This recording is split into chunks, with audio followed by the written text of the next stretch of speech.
980 días del gobierno del cambio se están cumpliendo hoy domingo 13 de abril. Y aquí hacemos un stop.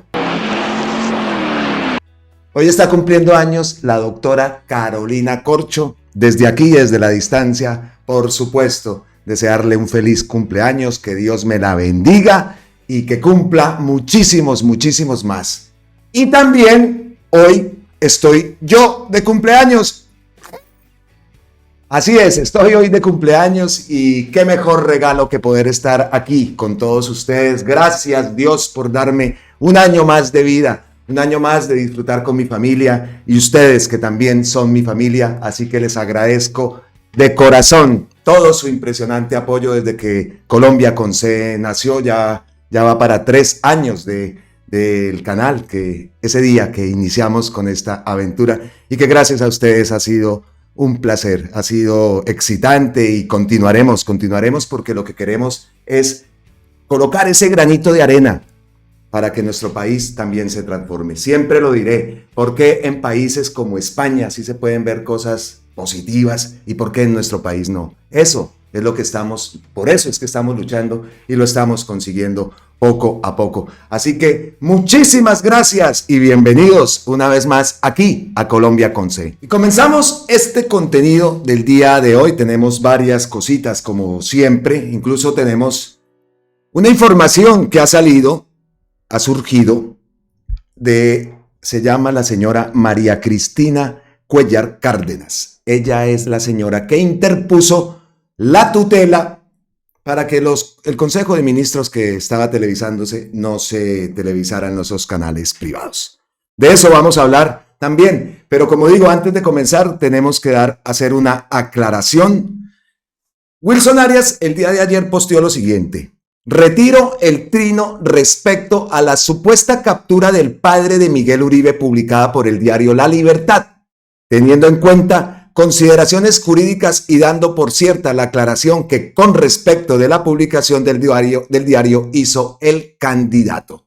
Entonces nos unimos a ese trino, a ese post del senador Wilson Arias respecto a esa supuesta captura del padre de Miguel Uribe. Hemos de decir que la información que nosotros incluso también transmitimos acá fue, como lo dice el senador Wilson Arias, nombra al diario La Libertad. Aquí estamos en el diario La Libertad, le voy a dar a actualizar, porque la información no ha sido retirada, eso ya será cuestión de ellos. Pero entonces nosotros nos unimos, como lo digo, al post del senador Wilson Arias. Eso sí, investigaciones hay muchas, datos hay muchísimos respecto a Miguel Uribe, incluso hasta Casa Macondo, recordamos hace el año pasado, esto fue del 21 de abril del 24, un artículo, una investigación, el predio que compraron Pablo Escobar y un tío del senador Miguel Uribe Turbay. Muchos datos hay, pero entonces hacemos la aclaración respecto a la información que dimos el día de ayer, porque incluso también hemos visto por ahí en el programa de Levi, de Wally, que tienen en RTBC, que tomaron este post, este hilo de La Silla Vacía. Es un hilo que habla precisamente de Miguel Uribe, donde dice que está gastando más que cualquier otro precandidato presidencial del uribismo. Su estrategia de eventos masivos, asesoría internacional con la que cuenta, lo separa del resto y ha provocado críticas dentro del centro demoníaco. En Bogotá y Medellín, Uribe ha hecho eventos con más de 4.000 asistentes cada uno. Además, ha montado tarimas cinematográficas y carteles al estilo de campañas de Estados Unidos. El senador dice que busca el mayor impacto posible con la menor cantidad de plata posible. Hágame el favor. Según datos públicos y cifras entregadas por el propio Uribe a La Silla Vacía, su campaña invierte cerca de 100 millones de pesos mensuales. En 3 meses ha movido alrededor de 300 millones entre eventos y pauta digital en Meta, que es dueña de Instagram y Facebook. Uribe afirma que parte del dinero es propio, otra parte viene de donaciones y aportes logísticos de políticos del Centro Democrático. En Medellín, el evento fue financiado por su padre, Miguel Uribe Londoño, y según el precandidato valió 100 millones de pesos. En Bogotá, el precandidato dice que el evento fue financiado por concejales del Centro Democrático. 3 fuentes apuntan al concejal Soy Guaos, concejal Oscar Ramírez Guaos, como la persona que habría pagado el evento en el Palacio de los Deportes, aunque niega haber cubierto todos los costos. Sin embargo, un político bogotano nos envió videos en los que se ven varios buses el día del evento. Ahí vemos las imágenes, los buses. Además de eventos, Uribe ha invertido 99 millones en pauta en Meta desde enero. Solo la Innombrable ha gastado más en esa plataforma con 215 millones. En Google y en X no hay datos abiertos. Otro costo que se especuló es que es el de su asesor político, Lester Toledo, quien trabajó con el presidente salvadoreño Bukele y la oposición en Venezuela. Miguel Uribe dice que al principio Toledo no cobró y que ahora cubre costos mínimos con recursos familiares. El Pasquín Innombrable reportó que tener a Toledo costaría $100,000 mensuales pagados por empresarios paisas como Manuel Santiago Mejía. Uribe niega este apoyo financiero, aunque reconoce que Mejía ha manifestado respaldo y lo ha presentado con otros empresarios. Estos gastos de precampaña se mueven en una etapa sin topes ni obligación de reportar gastos. Según Alfonso Portela, él es abogado, estos gastos no son investigables porque se enmarcan en una consulta interna, no en una campaña presidencial, y ese es el problema. La barrera en la reglamentación es tan débil que es difícil saber en qué momento se está promocionando una consulta o una candidatura presidencial, dijo el abogado. Portela recalcó que los partidos se están aprovechando de estos matices. Uribe defiende su estrategia como legal y transparente porque se da en el marco de un proceso interno de precandidaturas. Bueno, eso es lo que ha publicado La Silla Vacía respecto a algo que ya también se está hablando y en la cantidad de billete que se está gastando esta gente. La cantidad de billete, y eso va billete largo. Y por el otro lado, de La Innombrable, ya los datos también los hemos conocido, incluso duplica a lo que está invirtiendo este personaje. Pues hacemos la aclaración, damos estos datos también que publica La Silla Vacía y dejamos entonces el tema de Miguel Uribe ahí y pasamos a otro tema. Hoy, domingo, ustedes saben que a veces me gusta el tema de lo que hablamos, ¿no? Lo del ritmo del video y algo que pues que se aprende en la creación de estos contenidos. Tenemos que manejar el ritmo, mantener la audiencia, que también se habla y tratamos de hacerlo pues cada vez que creamos un contenido. Entonces, nos vamos con una historia bonita, una historia agradable, una buena noticia que se dio el día de ayer y nosotros aquí nos sumamos y le enviamos un abrazo a Luis Guillermo Pérez, que como todos sabemos, la Procuraduría de Gregorio Hash ha levantado esa suspensión, esa absurda suspensión que cometió en contra de él, pues Margarita Cabello, que nos preguntamos entonces en este caso, ¿qué pasa? ¿Eso no radica alguna investigación?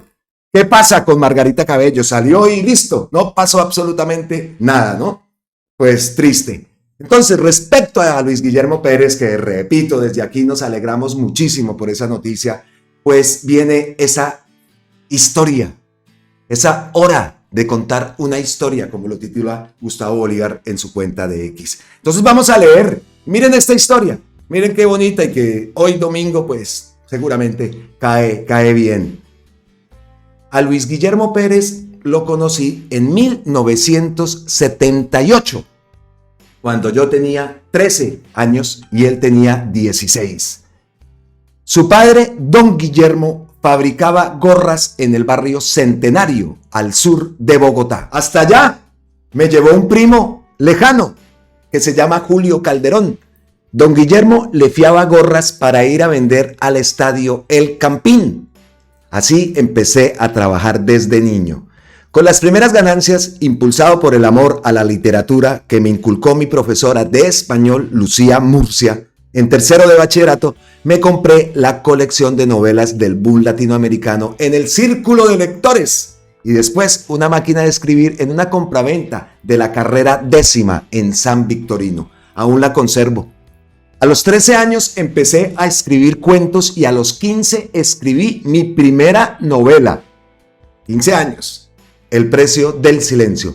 Obviamente, sin ninguna técnica. Lo único rescatable era mi atrevimiento y el creer que podía llegar a ser un escritor.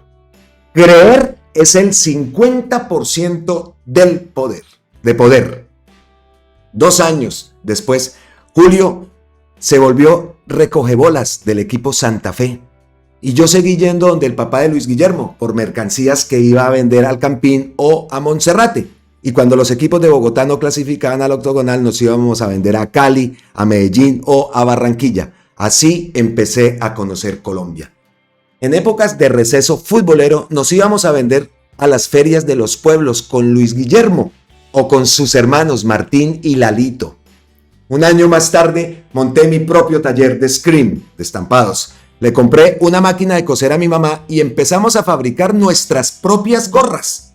De modo que a los 16 años me volví empresario y empecé a convidar a los compañeros del colegio para que vendieran para mi empresa. Así me pagué mis estudios y ayudé a mantener la casa. Vivíamos con mi mamá en arriendo en un inquilinato del barrio Quiroga, en Bogotá. Al haberme independizado, me alejé de los Pérez y dejé de ver a Luis Guillermo, a su papá y a sus hermanos. Lo último que supe de él es que estaba estudiando medicina en la Juan N. Corpas. Juraba que sería un gran médico. Cuando terminé el bachillerato ya tenía 2 hijos. Con los ahorros de mi trabajo ingresé a la Universidad de La Sabana a estudiar periodismo. Ya los estudios no me daban tiempo para trabajar. Con 2 hijos que mantener tuve que abandonar la universidad a mitad de carrera. Para no aburrirlos, el resto lo cuenta después un amigo que está escribiendo mi historia. 40 años después, volví a ver a Luis Guillermo. Yo era senador y él acababa de regresar del exilio donde estuvo muchos años por amenazas del paramilitarismo. No podíamos creerlo. La vida nos había vuelto a juntar. Le pedí que me llevara a ver a su padre, mi primer empleador en la vida, a don Guillermo. Le di un abrazo que todavía no olvido. Fue la primera persona que creyó en mí. Luis Guillermo, que no era médico sino abogado y de los buenos, trabajaba en el Cajar y estaba aspirando a ser magistrado del CNE. Le ayudé a hacer la campaña en el Senado. Resultó elegido.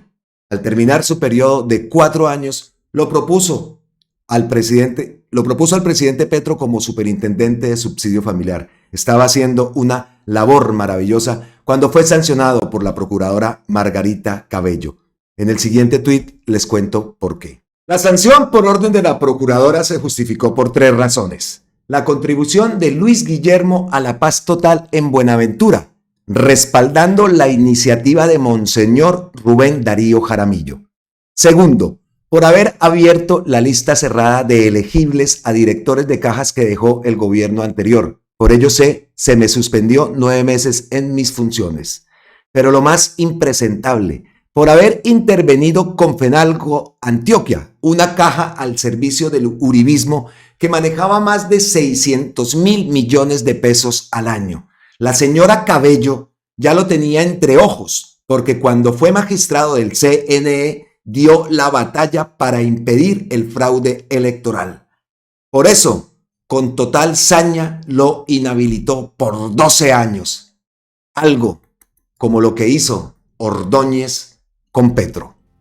Qué linda historia. Y como todos sabemos, la Procuraduría General de la Nación revocó la sentencia de primera instancia que destituyó e inhabilitó por 12 años al superintendente de subsidio Luis Guillermo Pérez Casas.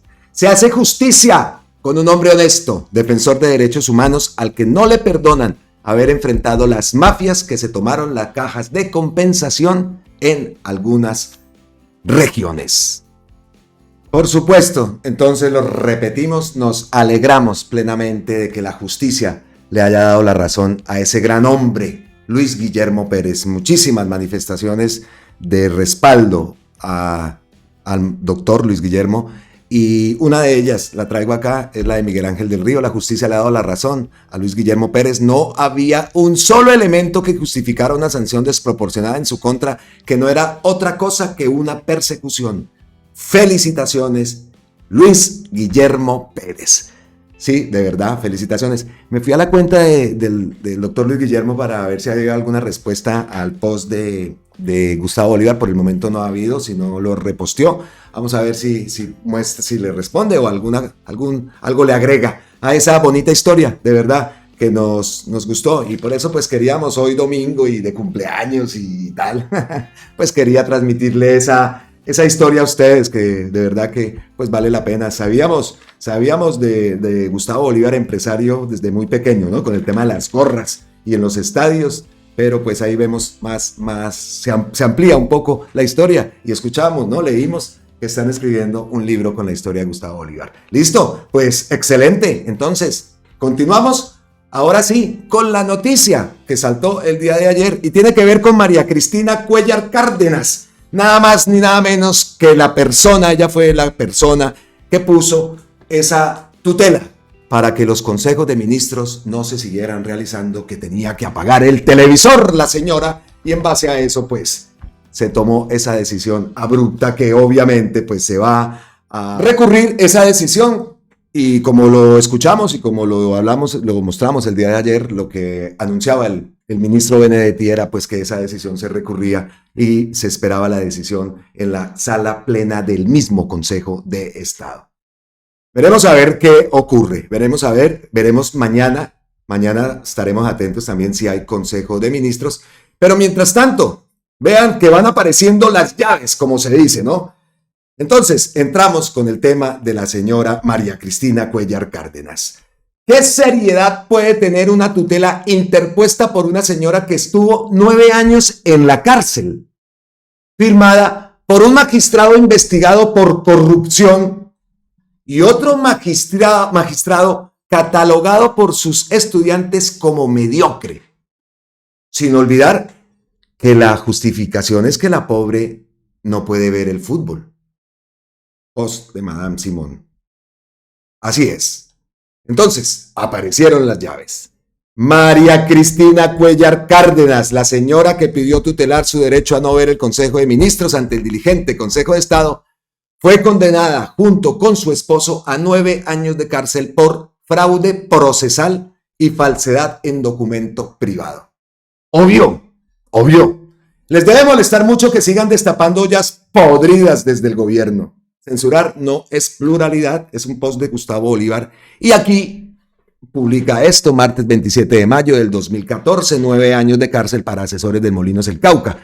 Y me puse a investigar esto de dónde salía y esta noticia la publica Vanguardia. Espere que yo la tengo por acá. Esa noticia es publicada por Vanguardia. Aquí está. 27 de mayo, Vanguardia, en Bucaramanga, antes llamado Vanguardia Liberal. A 9 años de prisión fueron condenados María Cristina Cuéllar Cárdenas y Arnaldo Tascón, asesores jurídicos y contables de la empresa Molinos Cauca. El juzgado 28 penal del circuito de Bogotá los encontró culpables en calidad de coautores de los delitos de fraude procesal, hecho que consistió en la alteración de los estados financieros de la empresa ante la Superintendencia de Sociedades. Según la acusación presentada por un fiscal de la Dirección Nacional de Fiscalías Especializadas contra la Corrupción, los implicados presentaron ante la Superintendencia de Sociedades el 30 de junio de 2005 estados financieros falsos, logrando así que esa entidad los acogiera a la promoción y acuerdos de reestructuración en los términos y finalidades de la Ley 550 de 1999, Ley de Quiebras, conscientes que ya se encontraban en causal de liquidación. Esa noticia, como lo digo entonces, la publica la Vanguardia, el 27 de mayo del 2014 a las 11:58 de la mañana. Y otra que publica Gustavo Bolívar y que pues todo esto está haciendo tendencia es esta. Condenan exfuncionarios de Molinos del Cauca por engañar a supersociedades. Los condenados a 9 años fueron María Cristina Cuéllar Cárdenas y Arnaldo Tascón. Esto también es del 2014 y nos pusimos a buscar este artículo en la web, a ver cómo era, porque no sea que salga por ahí alguna noticia falsa, ¿no? Y efectivamente, aquí lo encontramos. Esto nos fuimos hasta el año 2014, es de Caracol Radio. Condenan exfuncionarios de Molinos del Cauca por engañar a supersociedades. Condenados fueron María Cristina Cuéllar Cárdenas. Ahí está. De acuerdo con la investigación de la Fiscalía, Cárdenas y Tascón presentaron ante las supersociedades información falsa para facilitar la obtención de créditos con diferentes entidades bancarias, este datico, logrando desembolsos cercanos a los 110.000 millones de pesos. Nadita, ¿no? Luego de un largo proceso judicial, un juez de Bogotá encontró responsable a los procesados, por los cuales los condenó a 9 años de cárcel. El 30 de junio de 2005 presentaron estados financieros falsos, logrando con ello que esta entidad los acogiera a la promoción de acuerdos de reestructuración en los términos y finalidades de la ley, como lo leímos anteriormente, la ley de quiebras, ley 550 de 1999, a sabiendas de que ya se encontraban en causal de liquidación, señaló la Fiscalía. Entonces nos pusimos, como lo ven acá, en la tarea de buscar esos dos datos que publica Gustavo Bolívar en ese post, ¿no? Entonces ahí lo vimos. Aparte, vea, yo aquí incluso también le respondí con este que dice: la Fiscalía sigue sin investigar denuncias. Esto es de Noticias 1. A ver, abrimos acá. Porque esta noticia, ya, vea, bueno. Listo, entonces, ya vimos lo que publicó, ¿no? Es que antes dice acá, una tutela interpuesta por una señora que estuvo 9 años, firmada por un magistrado investigado por corrupción y otro magistrado. Bueno, en torno al magistrado investigado por corrupción, el magistrado Ibarra, Noticias 1, también me puse a investigar, esto es del año, no me sale a ver esto qué año tiene, no tiene año, pero esta noticia sale, como lo digo, a ver si puedo encontrar por otro lado el año, pero no. Es una noticia que publica Noticias 1. Fiscalía sigue sin investigar denuncia por cohecho contra magistrado Ibarra. A la que vaina que no salga la... A ver, aquí sí sale la fecha. No sale la fecha. A ver, sí, señor, aquí sale. 29 de noviembre del 2015. Entonces, magistrado Freddy Ibarra también, él es el magistrado que apoyó y dio la decisión, junto con el otro magistrado que los estudiantes dicen que es un magistrado mediocre. Pues esa es la gente, ese es el grupito que armaron para montar esa denuncia y que el Consejo de Estado aceptó esa tutela. Pues aparecieron las llaves y vaya si aparecieron. Yo tengo acá más datos, por ejemplo, es esto. Ya bueno, este otro, que también me puse a averiguar, la gran estafa del gerente de Molinos del Cauca. Este es otro artículo del 25 de septiembre del 2015. Luis Germán Osorno Calero, capturado por hombres de la Policía Nacional y Migración Colombia el martes 22 de septiembre en Barranquilla, estafó a varios bancos reconocidos de Colombia con balances falsos que le permitieron conseguir créditos por miles de millones de pesos. En el 2013, la Fiscalía General de la Nación confirmó que la defraudación ascendía a 110.000 millones. Publicado por La Otra Cara en el 2015. Y por acá abajo, pues, aquí vemos, también fue condenada por la justicia penal ordinaria colombiana la contadora de la mencionada empresa, Clara Isabel Rodríguez Díez. Además, en el 2014 fueron condenados a 9 años de prisión María Cristina Cuellar Cárdenas y Arnaldo Tascón Saavedra, quienes eran los asesores jurídicos y contables de Molinos Cauca.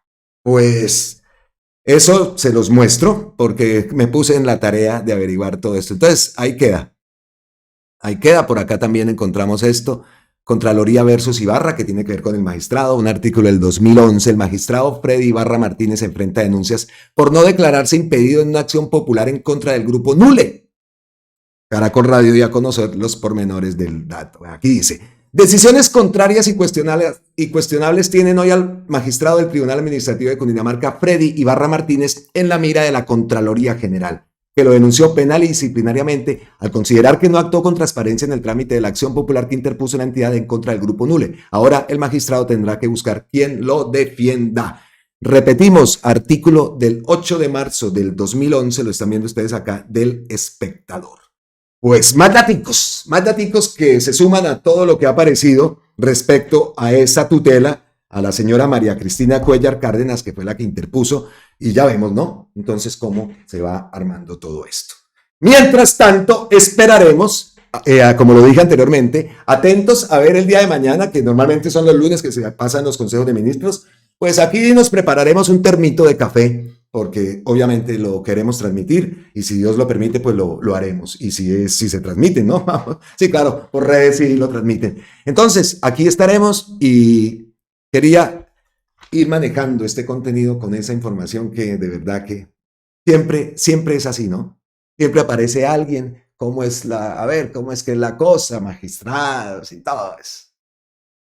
Increíble. Y aún así ese Consejo de Estado, ¿no? Y nos preguntamos entonces qué va a decidir la sala plena de ese mismo Consejo de Estado. No, porque fue el Consejo de Estado, entonces ahora se va a recurrir a la sala plena del Consejo de Estado.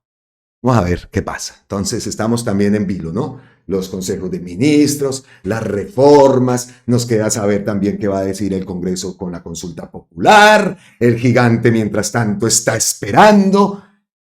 Y así vamos y así vamos a enfrentar esta Semana Santa que empieza hoy domingo de Ramos, ¿no? La celebración a la religión católica.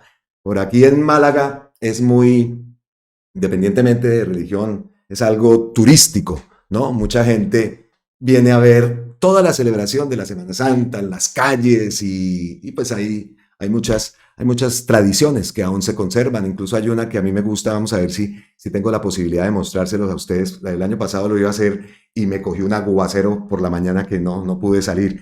Pero es la llegada de la Legión, unos soldados con una marcha especial, llegan en un barco y llegan al puerto y de ahí van hasta una iglesia. Es algo muy especial y muy típico aquí en España que me gustaría pues mostrárselo a todos ustedes independientemente de religiones, sino como algo turístico, algo que se ve acá y que es una tradición. Entonces, pues chévere también compartir con ustedes eso. Vamos a ver, porque acá, eso sí, Jueves Santo, Viernes Santo, llueve.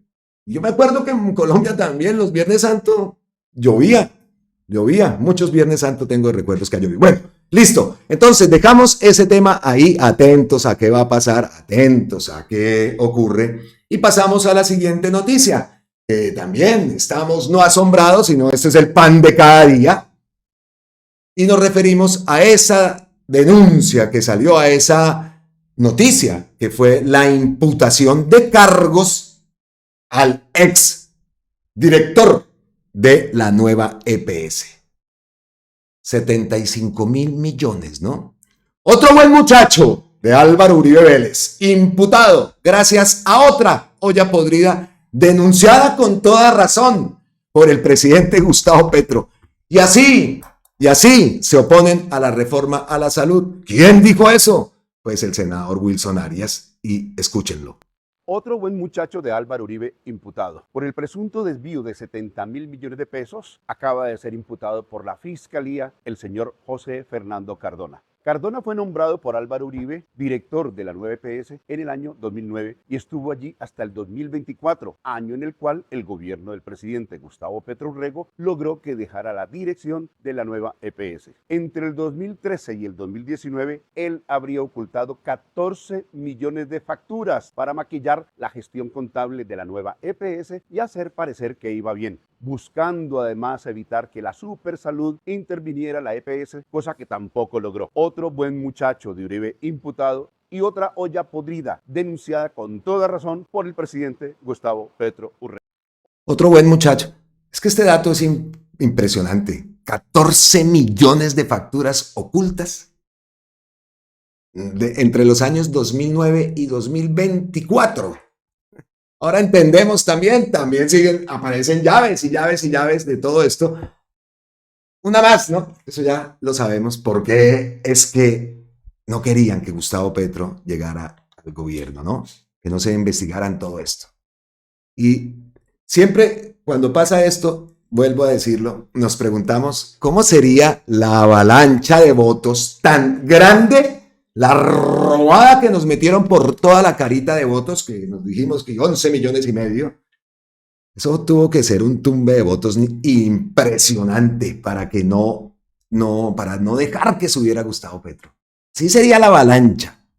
Y cada vez con cosas como estas, decimos, así tenía que ser. Y cada vez nos preguntamos, no, lo afirmamos, ¿cómo sería la investigación en ese mes que tienen por ley el CNE en cabeza de todos esos bandidos presuntamente que están allá? ¿Cómo sería la investigación? Eso hasta debajo de las piedras buscarían cualquier cosa y no la encontraron. Y ahora sí aparecen, ¿no? Con datos falsos, facturas dobladas, que todavía estamos aquí esperando Caracol que se pronuncie con lo que ha dicho Gustavo Petro. ¿Y qué pasó con eso también? Esas facturas dobles, el error de Caracol en la contabilidad, que es uno de los argumentos de este CNE para tumbarnos al presidente. ¿Qué pasó con Caracol? ¿Qué pasó con esa rectificación? Obviamente no va a llegar y ahí quedó, ¿no? Quedó. Respecto a eso, y a esos 70.000, pues, don Vicente Calvo, ¿qué dice? Don Vicente Calvo dice, pero es que ¿dónde está la plata? Se la pasa inventando vainas. Y las EPS son todas santurronas. Vean esto. El Superintendente Nacional de Salud, Giovanni Rubiano García, se refirió a los más de 70.000 millones de pesos que se desviaron de la nueva EPS y a la imputación de cargos por parte de la Fiscalía General de la Nación a exfuncionarios de la misma entidad. De comprobarse la presunta alteración de los estudios financieros de la nueva EPS, podríamos estar hablando del mayor fraude contable en la historia de los recursos de la salud en Colombia.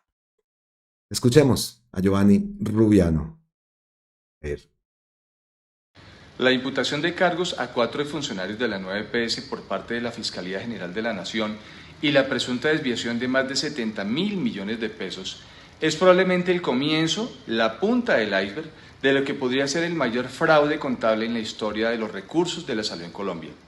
3 elementos importantes a tener en cuenta. El primero es que por instrucción del señor presidente Gustavo Petro, esta Superintendencia Nacional de Salud contribuyó de manera importante con información adicional y suficiente al proceso de investigación que había iniciado la Fiscalía General de la Nación en relación con la nueva EPS.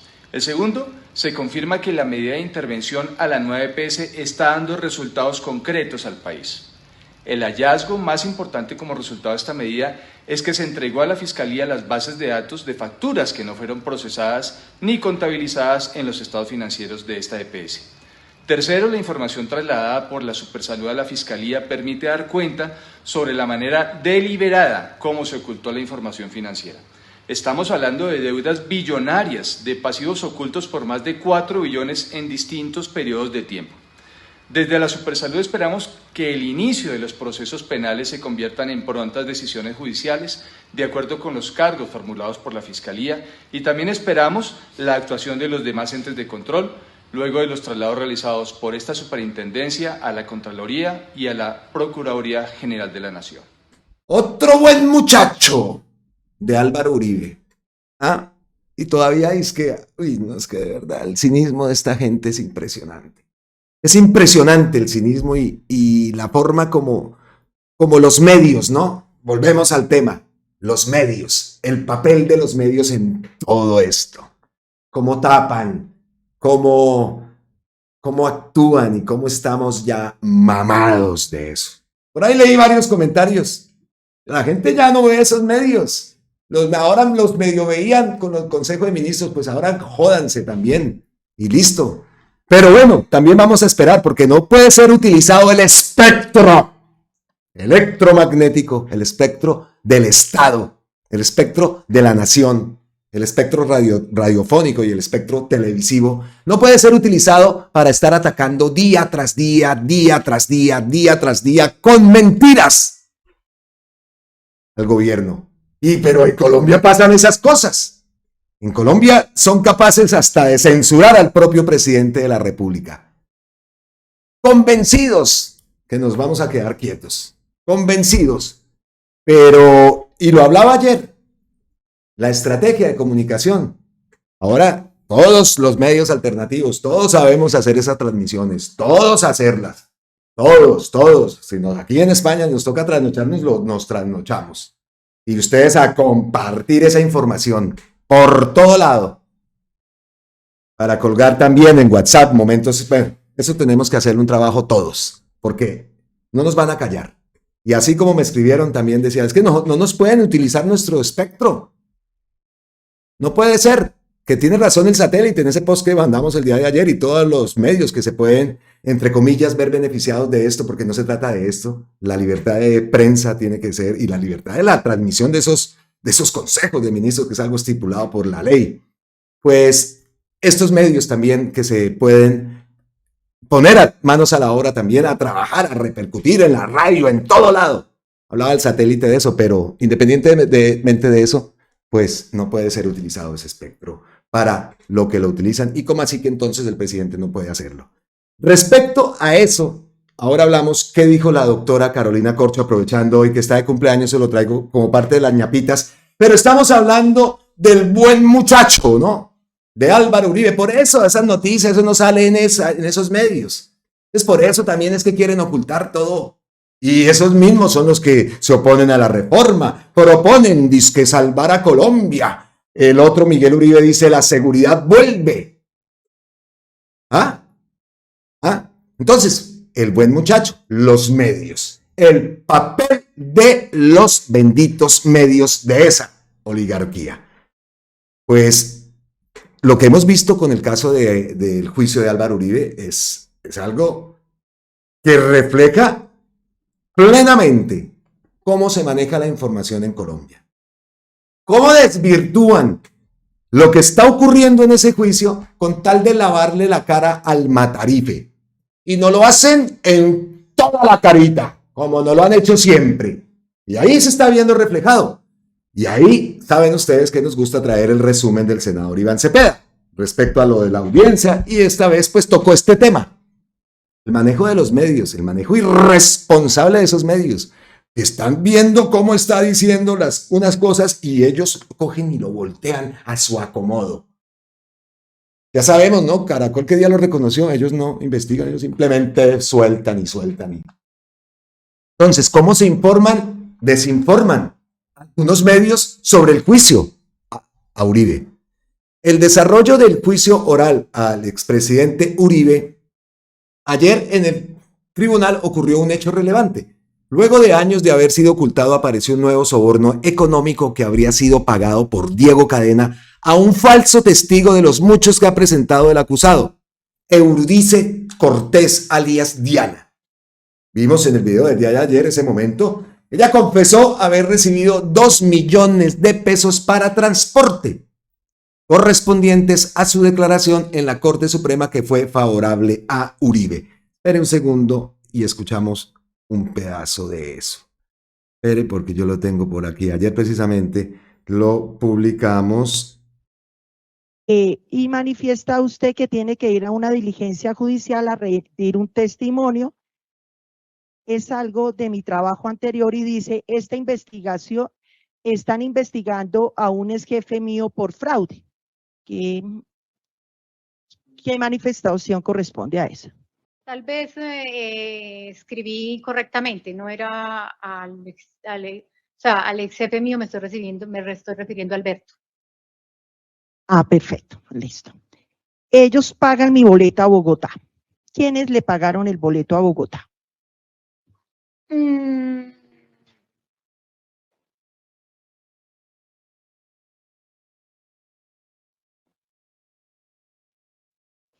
El boleto a Bogotá me dio la plata el doctor Diego.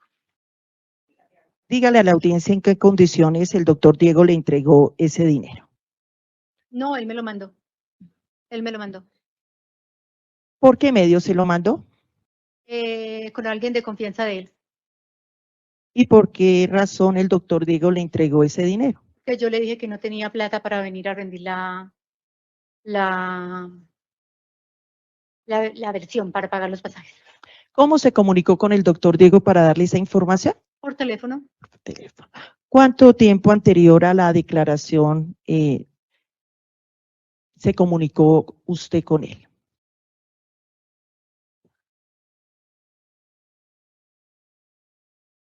No fue mucho tiempo antes.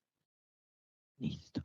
¿Recuerda usted con cuánto dinero le entregó el doctor Diego para poder hacer ese desplazamiento? Me dio, porque se supone que yo iba a pagar los boletos en avión, ¿cierto? Me Sí. dio 2 millones de pesos. 2 millones de pesos.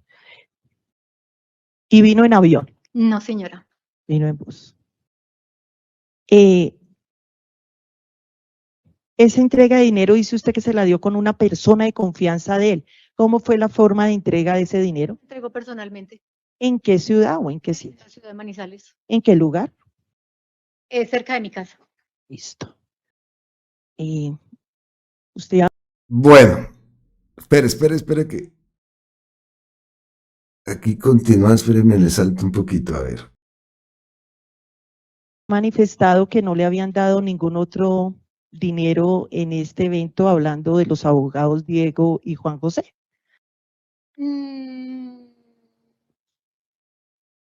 Pues dentro, como para pagar mi testimonio, ¿cierto? Eso es lo que se ha planteado. O sea, a nosotros nos pagaron los testimonios, ¿cierto? No, Yo planteo bueno, eso es lo que se quiere pues decir, que a ¿Qué nosotros, es lo que se quiere decir y por qué? que a nosotros nos pagaron por el testimonio. La plata, a última hora, el doctor Diego pues me dijo, yo no puedo hacer eso, yo no puedo hacer eso. Yo, doctor, yo no tengo cómo ir. Le Tengo cómo ir. ¿Le puso usted en conocimiento a la corte que tenía esa dificultad económica? No, como tampoco la puse acá. Yo en este momento estoy aquí corriendo con todos los gastos. Bueno, entonces ya entramos un poco en contexto. De pronto las personas que no hayan visto el video o que no hayan visto ese o escuchado ese momento. Bueno, continuamos entonces, porque estamos hablando de cómo informan y desinforman algunos medios sobre este juicio a Álvaro Uribe. Bueno, entonces hablamos, luego de años de no haber sido ocultado, apareció un nuevo soborno económico que habría sido pagado por Diego Cadena, un falso testigo de los muchos que ha presentado el acusado. Eurídice Cortés, alias Diana, confesó haber recibido los 2 millones de pesos para transporte correspondiente a su declaración en la Corte Suprema, que fue favorable a Uribe. Llama la atención la ausencia de comentarios y titulares en los medios de comunicación en un juicio sin precedentes. Una ex paramilitar dice haber recibido dinero de un enviado del expresidente de la República y los principales medios de comunicación guardan mutismo absoluto. El actual juicio contra Álvaro Uribe ha vuelto a poner en el debate público la forma en que informan o desinforman los grandes medios de comunicación. Es que ahí se está viendo claritico. En algunos casos hay abiertas simpatías hacia el expresidente y líneas editoriales que buscan a todas luces fortalecer una imagen favorable para él, en detrimento de lo que realmente está ocurriendo y que todos los estamos viendo. Esto es lícito. En democracia se pueden tener simpatías políticas. Otra cuestión es si las grandes empresas de la comunicación cumplen o no un papel de información responsable. Para algunos medios se trata no de un análisis contrastado de cada testimonio, así como de la exposición contextualizada de los hechos. La opción más bien es la contraria: sembrar confusión, desarticular, aislar los hechos, privilegiar lo anecdótico y ocultar lo esencial. Por ello, no se explica en qué consisten los procedimientos y fases procesales. Se confunde intencionalmente a la controversia del testimonio por parte de la Fiscalía, con falta de garantías para la defensa. Se evita mostrar las contradicciones de los testigos. Se valida la estrategia de dilación como parte de las garantías del procesado. Se da por sentada que prescribirá la acción penal, o se guarda absoluto silencio sobre cualquier mención específica a situaciones de narcotráfico o crímenes de lesa humanidad que se han mencionado en estas audiencias. Desde luego, tanto en los espacios de la comunicación mediática como en las redes sociales, hay quienes se han aplicado a un seguimiento riguroso de este juicio y medios que lo están transmitiendo en directo. Hago un llamado respetuoso al cubrimiento objetivo y analítico de este trascendental juicio. Con este tipo de ejercicio de comunicación responsable ganará la justicia y con ella ganará la democracia.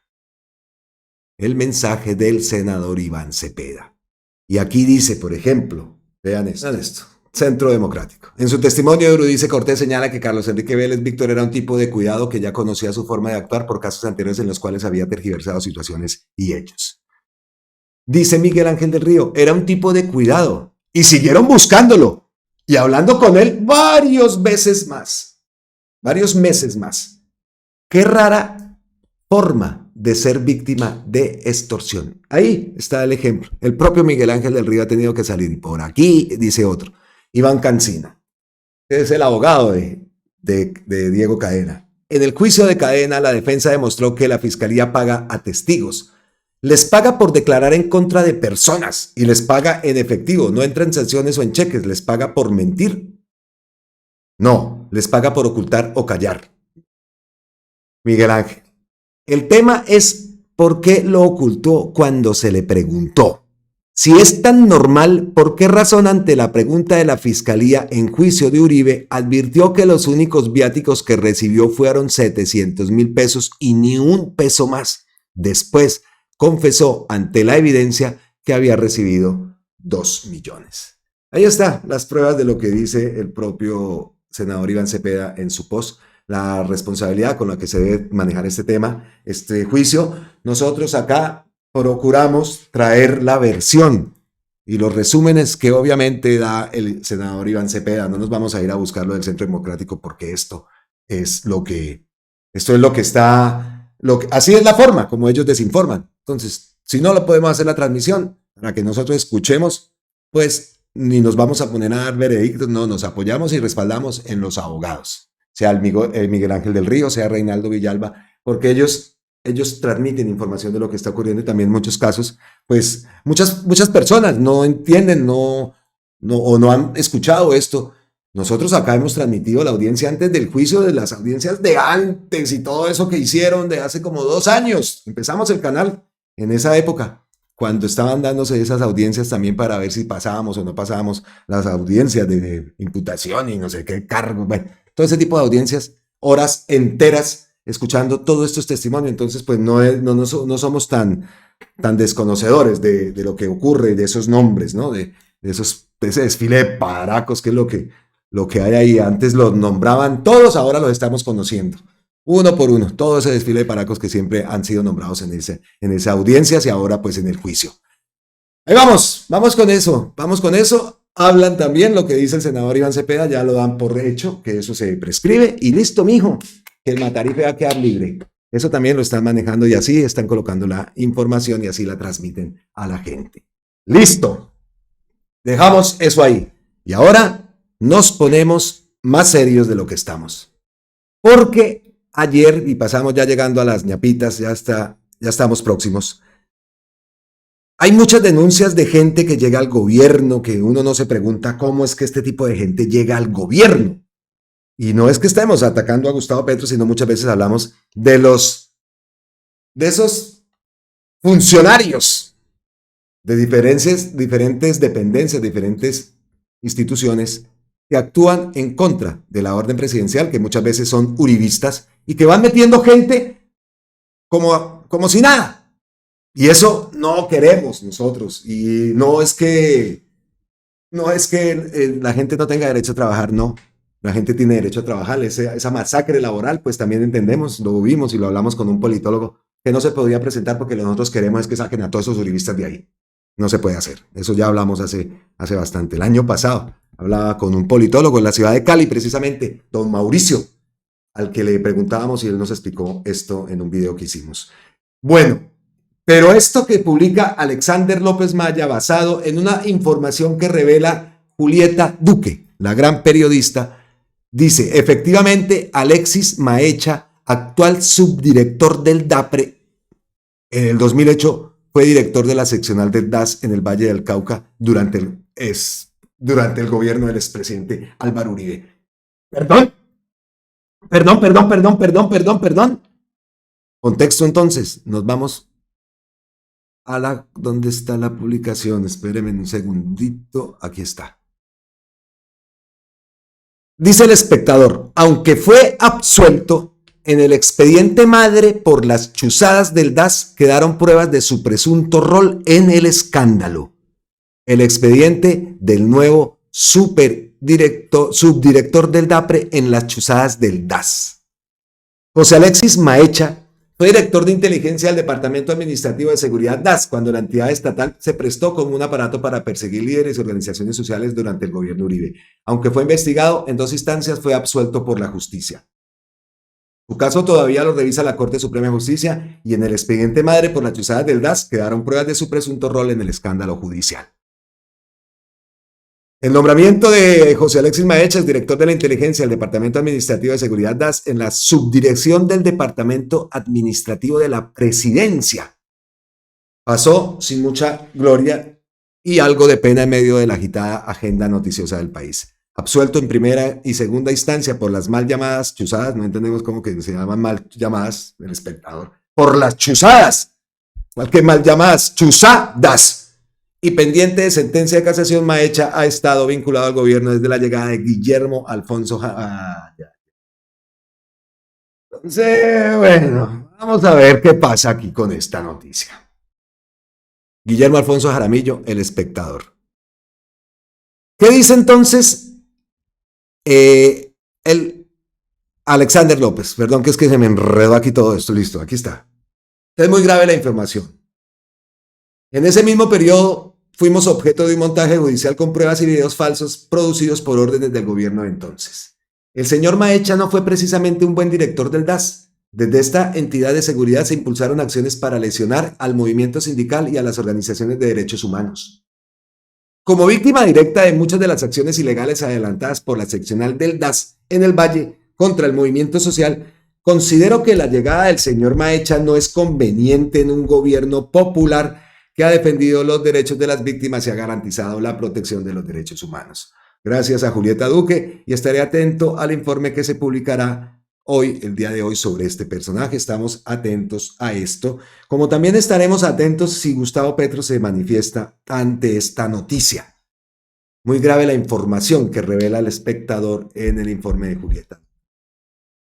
No decimos nada. Nos parece grave escuchar a alguien del DAS en el gobierno del cambio. No voy a dar mi opinión, también dice, y debemos ser claros, porque en el mismo artículo dice que fue absuelto, pero que su actuar quedó en la mancha, pues, ¿no? Entonces, ¿qué hacemos? Como siempre lo hemos hecho. Esperamos que haya pronunciamiento. La información es grave, pero esperemos a ver qué dice. Y no es que estemos aquí tapando nada ni nada por el estilo. Por eso traje la noticia. Y por eso traje también la posición de Alexander López, en este sentido. ¿La compartimos? ¿No la compartimos? Esperamos a ver qué ocurre. Si nos causa repulsina, el DAS. Alguien que esté en esto del DAS. También recordamos, ¿no?, que Gustavo Petro lo ha dicho, ¿no? Y se lo dijo a Benedetti. Cuando la justicia dice algo, y la justicia lo acusa, hermano, hasta ahí llegamos. Segundas oportunidades, ¿no? No estoy diciendo que lo dejen, no. Recuerdo lo que dijo Gustavo Petro y entrando un poco en contexto, pero sin dejar de lado que sí suena terrible que un director de la seccional del DAS en el Valle del Cauca, durante el gobierno de Uribe, esté en el gobierno del cambio. Eso sí lo tenemos que dejar ahí. Entonces, reacciones muchísimas, no tiene ninguna carta de presentación este señor para estar en este gobierno, no podemos seguir equivocando, bueno, en fin. Esperemos a ver si hay algún pronunciamiento por parte de Presidencia, si se confirma este nombramiento, según la publicación de Julieta Duque, sí se ha confirmado, pero esperemos a ver qué reacción se da en esto. Ahí estamos atentos, estaremos bastante atentos y estaremos atentos a lo que se publica el día de hoy, como lo dice también Alexander López Maya. Llegamos entonces así a las ñapitas. Las ñapitas en nuestro contenido hoy, domingo 13 de abril. Cumpleaños feliz de la doctora Carolina Corcho y también mi cumpleaños feliz. Ahora me tienen una invitacioncita. Bueno, oiga, ¿qué dijo la doctora Carolina Corcho para comenzar con las ñapitas, el vendaje, el bonus track aquí en Colombia con C? ¿Qué dijo la doctora referente a esa decisión del Consejo de Estado y respecto pues a la transmisión de los consejos de ministros? Dijo ella que es un acto de censura, de vulneración a los derechos de millones de ciudadanos de conocer las decisiones y acciones del gobierno. Los consejos de ministros y su transmisión pública son un adecuado instrumento para que la ciudadanía se entere de las decisiones administrativas y de política pública sobre los problemas importantes del país, como por ejemplo las medidas para enfrentar la crisis humanitaria originada por el brutal ataque del ELN en la región del Catatumbo, o las medidas que el gobierno viene considerando para enfrentar las altas tarifas de la energía eléctrica, que son temas de interés público. Aquí hago un paréntesis. Oiga, ¿cómo será entonces donde nosotros pedimos todos los días que la mañanera o algo así parecido a las mañaneras? Entonces, ese caso, por ejemplo, donde se hubiera llegado a hacer esas mañaneras, ¿cómo sería el ataque? ¿O cómo sería? No, mejor dicho, listo. Cierro el paréntesis. La acción de tutela fallada en contra de la transmisión de los consejos de ministros vulnera el derecho de centenares de miles de ciudadanos a estar bien informados sobre decisiones de política pública y de paso vulnera los derechos del presidente de la República para comunicar las decisiones de su gobierno como lo contempla la ley. Esperamos que la sala plena del Consejo de Estado restituya el derecho de cientos de miles de colombianos que siguen esos consejos de ministros para estar bien informados, al tiempo que proteja los derechos constitucionales consagrados en la ley sobre las alocuciones presidenciales. Oiga, y acá también tenemos que recordar que incluso Gustavo Petro dijo que cuando fueran los temas principales, temas fuertes que están ocurriendo, pues que esos serían los que se iban a transmitir por esos canales y por todo este tema, estos medios. Aunque pues sabemos que todos los días salen noticias trascendentales y destapadas de ollas, entonces, pero Gustavo Petro dijo eso, y los que no fueran tan importantes para él, de pronto, se transmitirían por las redes sociales, por los canales públicos, en fin. Eso también lo dijo antes de este fallo. Entonces, ahí estamos atentos a saber hasta cuándo, y estamos atentos a ver mañana cómo va a ser el Consejo de Ministros, si lo van a transmitir, si se va a hacer, y aunque sea por redes sociales, ¿no? Y hablando de la doctora Carolina Corcho, por aquí dice Mamertos 2.0, abrazotes a Mamertos. Compartan rápido antes de que el Consejo de Estado lo censure también. ¿Cómo así? ¿Cómo así? Maestre. Rápido. ¿Qué dice la? La Fiscalía General de la Nación acaba de imputar cargos penales a 4 exdirectivos de la nueva EPS, incluido su expresidente, antes de la intervención, por peculado, falseando documento privado, omisión en cuidado de los recursos públicos de la salud, porque ocultaron 14 millones de facturas y hay un presunto desvío, robo de 70.500 millones de pesos de recursos de la salud que tenían que ir al cuidado de niñas y niñas, a la compra de medicamentos, que tenían que ir a la destinación específica de la salud. Se ratifica una vez más la necesidad de la reforma a la salud. Fue un error del Estado colombiano haber concebido que en promedio 100 billones de pesos se manejaran a discrecionalidad por terceros, sin ningún control por auditorías, sin ningún sistema de información público que diera cuenta de cómo se manejan esos recursos y sin un pago directo a clínicas y hospitales.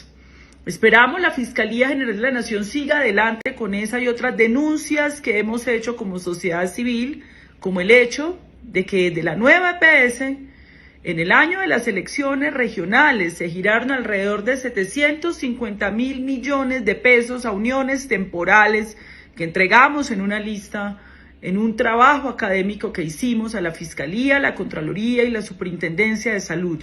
¿De quién son esas uniones temporales? Que no son ni clínicas, ni hospitales, ni proveedores. Eso es algo que todavía está por esclarecer. También en la denuncia instaurada en el análisis de los estados financieros que hizo el colectivo ¿Dónde está la plata? Y que presentamos con la Comisión de Seguimiento, se plantea que hay 6.3 billones de pesos de la nueva EPS que no están debidamente justificados en esos estados financieros. ¿Dónde está esa plata? Es un avance entonces que la Fiscalía haya dado sus primeros pasos en imputación de cargos frente a lo que podría ser el hecho de corrupción más grande de la historia reciente de este país en el sector salud. Bueno, ahí le dimos visibilidad antes de que lo censure el Consejo de Estado. Tiene razón la doctora Carolina Corcho, ¿no? Entonces, pues, a compartir esto y repetimos, felicitaciones, doctora Carolina Corcho, por su cumpleaños. Seguimos con más ñapitas. ¿A quienes no les conviene que transmitan los consejos de ministros? Dice Daniel Rojas Medellín. Pues en el Consejo de Ministros de esta semana, la semana anterior, se reveló el incumplimiento del consorcio Andy Risaralda en un contrato de infraestructura en el eje cafetero. Escuchemos estos momentos también de ese Consejo de Ministros. Por esto es que no quieren. A propósito del hundimiento de la reforma laboral en la Comisión Séptima de Senado, y es un consorcio que tiene unas obras que fueron reasignadas. Cuando hay un proceso de incumplimiento generalizado, lo que se hace es hacer terminaciones, declarar el incumplimiento del contrato en ese régimen privado y se surte un proceso de reasignación de los contratos de infraestructura. Y esto me refiero a unas obras de infraestructura en la región del eje cafetero y que fueron reasignadas luego de un incumplimiento que originó un proceso de arbitramiento en el que hoy está inmerso el fondo y que se reasignó a un consorcio llamado Andy Risaralda y que al día de hoy ha sido imposible que la obra se termine. Llamo la atención, presidente, lo hablaba previamente con el señor ministro, el dueño del consorcio incumplido que no realizó las obras de infraestructura es hermano de una congresista de la Comisión Séptima que osó hundir la reforma laboral, que se llama la señora Esperanza Andrade, su hermano John Jairo Andrade Serrano, para dejarlo acá en una idea de lo que eventualmente podrían ser los intereses políticos en la infraestructura y en el fondo de lo que ha sido toda esta década de revisión de incumplimientos, presidente. El hermano de la congresista del Partido Conservador que votó contra la reforma laboral no cumplió los contratos en la zona cafetera, ¿cierto? Procedimos a declarar el incumplimiento porque ese contrato, presidente, entre otras cosas, tiene una particularidad. Ha gozado de más de 13 prórrogas, tanto en tiempo como en dinero, y persiste el incumplimiento. Hermanos de los congresistas, ¿cómo se pueden volver contratistas del Ministerio de Educación? Cosas que ocurren en Colombia y por eso ahí hay una de tantas. Por eso decimos, es que queda difícil cuál Consejo de Ministros no sea importante, porque es que todos son importantísimos. Entonces, ay Dios, ¿qué tal esa, no? Y pregunta el presidente, ¿cómo es posible? Pues, vea, ahí está, ese mecanismo de la corrupción que nos tiene atrapados y del cual queremos salir y vea que no es fácil salir de esto, pero lo vamos a lograr. Increíble esto. Dios, yo cada vez soy más consciente, o sea, pienso más y cada vez me afianzo más en que esto se debe cambiar es con una constituyente. Por ahí leí ¿cómo es que se llama? Daniel Quintero, el exalcalde de Medellín, candidato presidencial, dice que si él fuera presidente, o sea, no, cuando sea presidente, dice no, que si él fuera, cuando sea presidente, entonces eso lo tomamos como uno de los puntos, dijo que cerraba el Congreso. Que cerraba el Congreso, Daniel Quintero. Hágame el favor, así lo dijo. ¿Se puede cerrar? A veces dan ganas, ¿no? Pero hay que actuar conforme a la ley. Gustavo Petro es un demócrata. Pero eso es la solución. Cerrar. Y no es que le esté haciendo aquí campaña a Quintero ni nada de eso. No se van a malinterpretar. Como me escribieron por ahí que yo estaba acá metiéndole por los ojos a Carolina Corcho a la gente y no, señores. Al contrario, soy enemigo de eso. Soy enemigo de meter. Lo que sí tenemos que llegar es un consenso entre todos y el papel que tenemos los medios alternativos en esto pues también es muy importante. Antes de posesionarse es escuchar y que tomemos una decisión en conjunto, sin imposiciones, sin lagarteos. Porque también los he visto, para que llegue determinado candidato, determinada candidata. Eso no lo hacemos aquí en Colombia, aquí no imponemos a nadie. A veces incluso se nos olvida tener en cuenta también, por ejemplo, a Carlos Caicedo. Recibí muchos comentarios de Carlos Caicedo en mi estancia en Colombia. Recordaré siempre a don Miguel sus palabras. La transformación de la Universidad del Magdalena, allá en Santa Marta, lo que le preguntaba yo a la gente, y esto lo hizo Caicedo, y la gente, claro, y ofendidísimos por ese robo de la alcaldía que hubo en la ciudad de Santa Marta. Entonces Caicedo es otro de los candidatos que mucha gente lo apoya, y en esa zona del país más.